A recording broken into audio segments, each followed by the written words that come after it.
Hey friends, இந்த வீடியோவில் நம்ம சூப்பரான ஒரு தகவல் பற்றி பார்க்க போகிறோம். முடிஞ்சவங்க நிறைய பேருக்கு ஷேர் பண்ணுங்கள். அதாவது ஓட்டர் ஐடி கார்டு வச்சிருக்கக்கூடிய எல்லோரும் உங்களுடைய ஓட்டர் ஐடி கார்டுக்கு எகெயின்ஸ்டாக ஏதாவது ஆன்லைனில் நோட்டீஸ் ஜென்ரேட் ஆகிருக்கா அப்படிங்கிறத செக் பண்ணி பார்த்துக்கோங்க. நோட்டீஸ் ஏதாவது ஜென்ரேட் ஆகிருந்தது அப்படின்னா அந்த நோட்டீஸினுடைய ஹியரிங் டேட், லாஸ்ட் டேட் வந்து நெருங்கிட்டு இருக்கு. அந்த ஹியரிங் டேட்டுக்குள்ளார நீங்கள் போயிட்டு வெரிஃபிகேஷன் எல்லாமே முடிச்சிடணும். ஓட்டர் ஐடி கார்டில் எந்த மாதிரியான தகவல் வந்து அவங்க கொடுக்கணும் அப்படின்னு சொல்லியிருப்பாங்க. ஸோ அந்த டாக்குமெண்ட் எல்லாமே ப்ரூஃப் எல்லாம் ஒப்படைச்சு உங்களுடைய ஓட்டர் ஐடி கார்டினுடைய நோட்டீஸ் வந்து கிளியர் பண்ணிடணும். அப்படி கிளியர் பண்ணால் மட்டும்தான் இந்த ஃபைனல் ஓட்டர்ஸ் லிஸ்ட்டில் உங்களுடைய பெயர் இருக்கும். அந்த ஃபைனல் ஓட்டர்ஸ் லிஸ்ட்டு வெளியிடுறாங்க இந்த பிப்ரவரி மாதம். ஸோ அது வெளியிடும்போது உங்களுடைய பெயர் இல்லை அப்படின்னா உங்களால் ஓட்டு போட முடியாது. ஸோ அதனால் உங்களுடைய ஓட்டர் ஐடி கார்டுக்கு எகெயின்ஸ்டாக ஏதாவது நோட்டீஸ் ஜென்ரேட் ஆகிருக்கா அப்படிங்கிறத செக் பண்ணுங்கள். இந்த நோட்டீஸ் எதன் அடிப்படையில் ஜென்ரேட் பண்ணுறாங்க அப்படின்னு பார்த்தீங்கன்னா, இப்போது இந்த எனுமரேஷன் ஃபார்ம் வந்து நம்ம சப்மிட் பண்ணியிருப்போம். ஓட்டர் ஐடி கார்டுக்கு அகெயின்ஸ்டாக இந்த ஸ்பெஷல் இன்டென்சிவ் ரிவிஷனுக்கு அகெயின்ஸ்டாக இந்த எனுமரேஷன் ஃபார்ம் கொடுத்துருப்போம். அந்த எனுமரேஷன் ஃபார்ம் எல்லாமே வேலிட் பண்ணிவிட்டு ஒரு டிராஃப்ட் ஓட்டர்ஸ் லிஸ்ட் வந்து வெளியிட்டாங்க. அதே மாதிரி அந்த எனுமரேஷன் ஃபார்ம் வேலிட் பண்ணும்போது யாருடைய டேட்டாலாம் சரியாக இல்லையோ அவங்களுக்கு எல்லாத்துக்கும் இப்போது நோட்டீஸ் ஜென்ரேட் பண்ணியிருக்காங்க. ஸோ அந்த நோட்டீஸில் அவங்க என்ன கேட்குறாங்க அப்படின்னா, உங்களுடைய ப்ரூஃப், டாக்குமெண்ட் ப்ரூஃப், ஆதார் இதெல்லாம் வந்து கொடுத்துடணும். அட்ரஸ் ப்ரூஃப் கொடுத்துட்டு உங்களுடைய அப்பா, அம்மா அல்லது தாத்தா, பாட்டியினுடைய எஸ்ஐஆர், அவங்களுடைய பெயர் எஸ்ஐஆரில் இடம்பெற்றிருக்கும் இல்லையா, ஸோ அது சம்மந்தமான ப்ரூஃப் வந்து கொடுக்கணும்.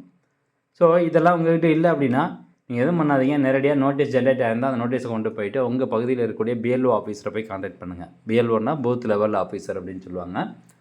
ஸோ அவர் ஒவ்வொரு தொகுதிக்கு வந்து இருக்கிறாங்க. அந்த பூத் லெவல் ஆஃபீஸரை போயிட்டு கான்டாக்ட் பண்ணிங்கன்னா அவங்க உங்களுக்கு இந்த இஷ்யூ எல்லாமே க்ளியர் பண்ணி கொடுத்துருவாங்க. அவங்களுடைய நம்பர்லாம் எப்படி எடுக்கிறது ஆன்லைன் மூலமாக நம்ம சேனலில் வீடியோ இருக்குது. அதை பார்த்து நீங்கள் அவங்க நம்பர் எடுத்து கான்டாக்ட் பண்ணிக்கோங்க. பூத் லெவல் ஆஃபீஸர்னால் ஒவ்வொரு வாக்குச்சாவடி மையத்துக்கும் ஒரு ஆஃபீஸர் இருப்பாங்க. அவங்கள தான் நீங்கள் கான்டாக்ட் பண்ணணும். சரி, ஓகே.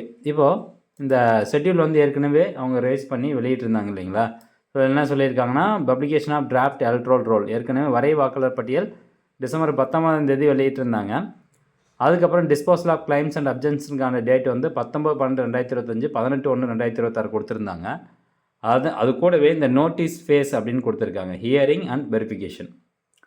அதாவது 19/12/2025 10/2/2026 வரைக்கும் டைம் லிமிட் கொடுத்துருக்குறாங்க.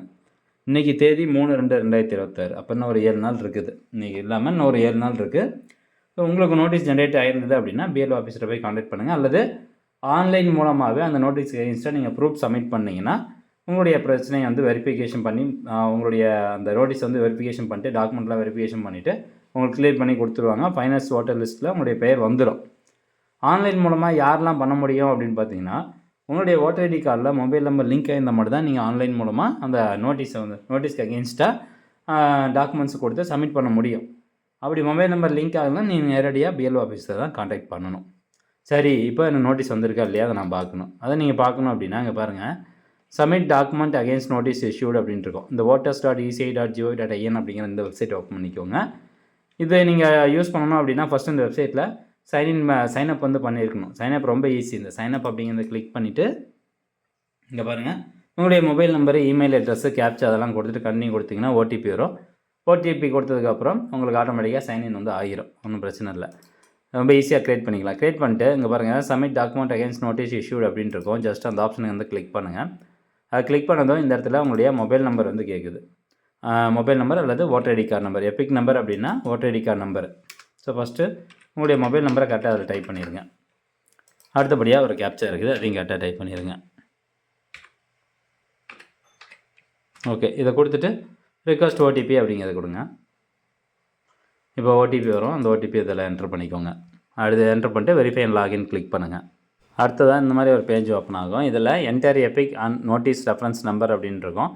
இந்த நோட்டீஸ் வந்து ஆன்லைன் மூலமாகவும் நீங்கள் பார்க்கலாம். அப்படி இல்லைனா ஒரு சில இடங்களில் அந்த பூத் லெவல் ஆஃபீஸர் அந்த பர்டிகுலர் நம்பர்னுடைய அட்ரஸ்க்கு கொண்டு போய் கொடுத்துருக்காங்க. பட் நிறைய இடத்துல அதெல்லாம் கொடுக்கல. அதனால் நீங்கள் ஆன்லைன் மூலமாக செக் பண்ணிக்கோங்க. இந்த பாக்ஸில் உங்களுடைய voter ID card number enter பண்ணிட்டு சென்ட் ஓடிபி அப்படிங்கிற ஆப்ஷனை கிளிக் பண்ணுங்கள். ஸோ அதை கிளிக் பண்ணதும் மறுபடியும் ஓடிபி வரும். ஸோ இந்த ப்ராசஸ்க்கு தான் உங்களுடைய மொபைல் நம்பர் ஓட்டர் ஐடி கார்டில் லிங்க் பண்ணியிருக்கணும் அப்படின்னு சொல்லியிருந்தேன். ஸோ யாருடைய ஓட்டர் ஐடி கார்டு நம்பர் வேணால் நீங்கள் அதில் கொடுத்துக்கலாம். அந்த ஓட்டர் ஐடி கார்டில் மொபைல் நம்பர் லிங்க் ஆகிருந்தால் மட்டும்தான் நெக்ஸ்ட் ஸ்டெப் வந்து உள்ளே போகும், அந்த ஓடிபி வரும். ஓகே, ஒன்ஸ் நீங்கள் ஓடிபி என்ட்ரு பண்ணதுக்கப்புறமா இந்த சர்ச் அப்படிங்கிற ஆப்ஷனை கிளிக் பண்ணுங்கள். இப்போ இங்கே பாருங்கள், no notice has been generated as on day, please check after few days அப்படின்னு வந்துருச்சு. ஸோ இந்த மாதிரி வந்துச்சு அப்படின்னா உங்கள் ஓட்டர் ஐடி கார்டு எகெயின்ஸ்டாக எதுவும் நோட்டீஸ் ஜென்ரேட் ஆகலை அப்படின்னு அர்த்தம். இந்த மாதிரி வராமல் உங்களுக்கு நெக்ஸ்ட் வந்து டாக்குமெண்ட் அப்லோட் பண்ணக்கூடிய அந்த பேஜுக்குள்ளே போச்சுன்னா உங்களுக்கு நோட்டீஸ் ஜென்ரேட் ஆகிருக்கு அப்படின்னு அர்த்தம். ஸோ அந்த டாக்குமெண்ட் ஆன்லைன் மூலமாக எப்படி ஃபில் பண்ணுறதுன்னு ஏற்கனவே நம்ம சேனலில் வீடியோ போட்டிருக்கோம். இந்த வீடியோக்கான லிங்க் டிஸ்கிரிப்ஷனில் கொடுத்துட்றேன். தேவைப்படுறாங்க கிளிக் பண்ணி பார்த்து அந்த ஆன்லைன் மூலமாக நோட்டீஸ்க்கு எகெயின்ஸ்டா எப்படி டாக்குமெண்ட் சப்மிட் பண்ணுறது அப்படிங்கிறத தெரிஞ்சுக்கிட்டு நீங்கள் டாக்குமெண்ட் சப்மிட் பண்ணி அப்ரூவல் வாங்கி வெரிஃபிகேஷன் பண்ணிக்கோங்க. அது மாதிரி பண்ணிட்டீங்க அப்படின்னா ஃபைனல் ஓட்டர் லிஸ்ட்டில் உங்களுடைய பேர் வந்துடும். ஸோ எவ்வளோ ஃப்ரெண்ட்ஸ் தகவல். இந்த தகவல் முடிஞ்சால் நிறைய பேர் ஷேர் பண்ணுங்கள். மீண்டும் அடுத்த ஒரு நல்ல பதிவில் சந்திக்கலாம். நன்றி, வணக்கம்.